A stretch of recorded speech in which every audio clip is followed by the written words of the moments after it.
Assalamualaikum warahmatullahi wabarakatuh. Alhamdulillahillazi asra bi 'abdihi lailan minal masjidil haram ilal masjidil aqsa allazi barakna haulahu bi nurihi min ayatina innahu was-sami'ul basir. Pemirsa sekalian, salah satu peristiwa penting yang terjadi pada bulan Rajab adalah kisah yang spektakuler yang disebut dengan Isra dan Mi'rajnya Nabi Muhammad SAW. Peristiwa ini terjadi di awal-awal kerasulan Rasulullah, di mana ketika itu umat Islam masih tergolong minoritas, dan di mana-mana ketika umat Islam sedikit, yang lain mayoritas, maka kebiasaannya mereka terzalimi. Dan begitulah kondisi pada waktu itu, di mana umat Islam hanya dalam jumlah ratusan orang, sementara kaum kafir banyak, sehingga mereka mendapatkan tindakan ancaman dari kaum kafir Quraisy. Paling tidak ada 4 ujian yang dihadapi oleh Rasulullah dan para sahabat. Ada 4 program yang dilancarkan oleh kaum kafir Quraisy untuk melumpuhkan Rasulullah dan kaum muslimin. Pertama, menjalankan aksi teror, melakukan penyiksaan-penyiksaan, pembantaian-pembantaian, pembunuhan-pembunuhan terhadap mereka yang sudah bersyahadat. Yang kedua, ada yang melakukan blokade, melakukan embargo. Mereka memutus rantai, tidak boleh menjual kebutuhan pokok kepada umat Islam, sehingga banyaklah kaum muslimin yang menderita kelaparan. Tidak bisa dengan cara keras, bahkan sebaliknya iman kaum muslimin semakin kuat, semakin bercahaya. Coba membujuk Rasulullah, didatangi Nabi, ditawarkan tahta, ditawarkan harta, ditawarkan wanita, tapi Nabi juga menolak. Kalaupun matahari diletakkan di tangan kananku, bulan di tangan kiriku, aku tidak akan berhenti di dalam meneriakkan Islam ini.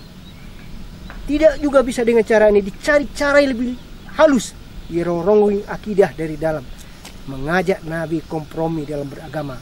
Hai Muhammad, mari kita hidup berdampingan, kita toleransi dalam beragama. Engkau punya Tuhan, kami juga punya Tuhan.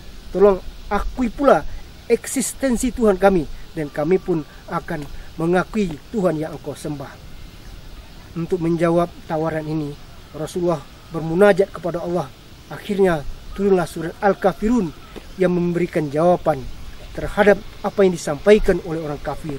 Qul ya ayyuhal kafirun la a'budu ma ta'budun.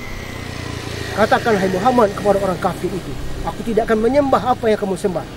Dan begitu juga cara peribadatan kita sudah diatur masing-masing, sampai ditutup dengan penegasan lakum dinukum waliyadin, untukmu agamamu dan untukku agama. Keempat upaya yang dilakukan ini gagal total, dan sampai sekarang cara-cara seperti ini masih saja tetap berlangsung, dan tentu kita harus waspada.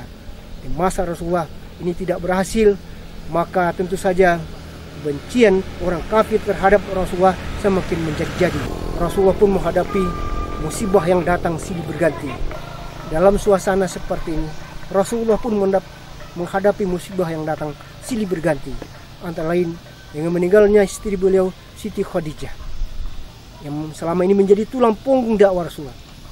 Belum lagi hilang kesedihan dengan berpulangnya Siti Khadijah, berpulang pula paman beliau Abu Talib, sehingga orang Mekah semakin bersilantas angan kepada Rasulullah. Kota Mekah semakin tertutup oleh kebenaran, tapi Nabi terus ingin berdakwah. Maka beliau mencoba membuat terobosan baru untuk berdakwah ke Taif. Belum lagi sampai di Taif, di perbatasan beliau sudah dinanti dengan lemparan batu, dengan senjata tajam. Bahkan sampai Rasulullah berlumuran darah, tersungkur, sehingga kembali ke dalam sejarah tahun seperti ini dikatakan dengan Amul Hazan, tahun duka cita. Tentu saja Allah Subhanahu wa taala mendengarkan jeritan hambanya. Maka Allah memberikan instruksi kepada malaikat Jibril untuk menjemput Rasulullah dan menghadap kehadirannya. Inilah yang dikenal dengan Isra dan Mi'raj. Nabi diperjalankan pada malam hari dari Masjidil Haram di Mekah ke Masjidil Aqsa di Palestina. Kemudian naik ke langit sampai ke Sidratul Muntaha, sampai ke Mustawa. Dalam waktu beberapa jam saja sudah kembali berada di Mekah. Bagaimana opini masyarakat menyaksikan peristiwa itu atau mendengarkan apa yang disampaikan oleh Rasulullah? Paling tidak terbagi tiga.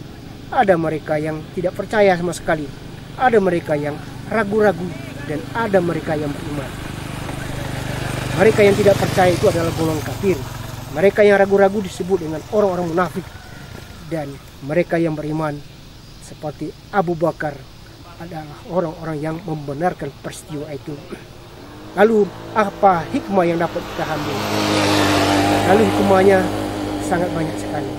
Nuriyahu min ayatina. Allah memperlihatkan kepada Rasulullah ayat-ayat, kebesaran ayat-ayat kami. Diperlihatkan bagaimana ruang angkasa.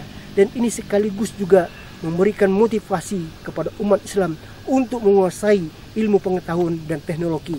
Ya ma'saral jins wal ins in istata'tum an tanfuzu min aqtaris samawati wal ard fanfuzu la tanfuzuna illa bisultan.